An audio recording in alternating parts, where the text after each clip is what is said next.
بسم اللہ الرحمن الرحیم۔ بسملہ اور تسمیہ میں فرق۔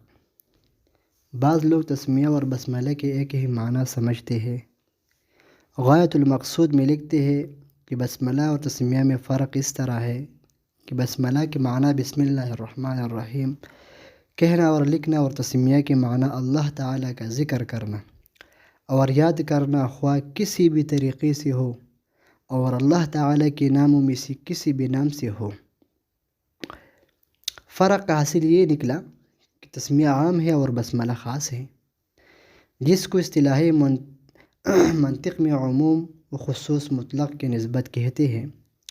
فائدہ: بسملتا بوزن و حرجتا باب فعلالتا کا مصدر ہے۔ لغت میں اس کے دو معنی آتی ہے، ایک تو یہ ہے کہ بسم اللہ لکھنا، دوسری بسم اللہ کہنا، لیکن مجازاً بسم اللہ الرحمن الرحیم کو بھی بسملہ کہتے ہیں۔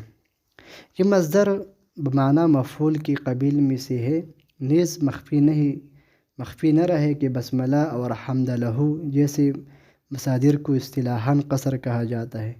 قصر کی تعریف یہ کی جاتی ہے کہ دو یا دو سے زائد کلموں کو مختصر کر کے ایک کلمہ کر کے آخر میں تا لاحق کر دینا، جیسے حمد لتا بمعنی الحمدللہ کہنا۔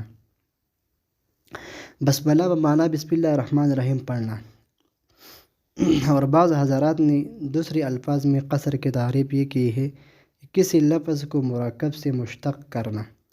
اختصار کلی کی غرض سے دونوں تعریف کا حاصل اور مال ایک ہی ہے۔ اب باب قصر کے چند کثیر الاستعمال مثال زیر قلم ہے۔ نمبر 1، سلامتن بمعنی السلام علیکم کہنا۔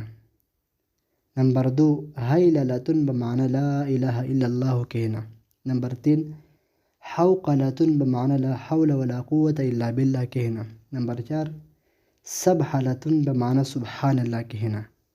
نمبر 5، حیعلتن بمعنی حی علی الصلاح کہنا۔ حیفلتن بمعنی حی علی الفلاح کہنا۔ نمبر 7، جعفلتن بمعنی جعلت فداک کہنا۔ نمبر 8، تبعلتن بمعنی اطال اللہ بقاءک کہنا۔ نمبر 9، دمعزتن بمعنی ادام اللہ عزک کہنا۔ نمبر 10، فضلکتن بمعنی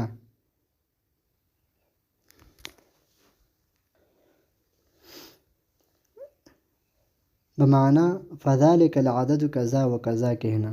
نمبر 11، تلبیتن بمعنی لبیک لبیک آخر تک کہنا۔ یہ بھی یاد رکھے کہ قصر میں تا کلمہ کو حذف کرنا بھی جائز ہے، چنانچہ بسملتا کو بسمل اور حمدلتا کو حمدل وغیرہ بھی کہا جا سکتا ہے۔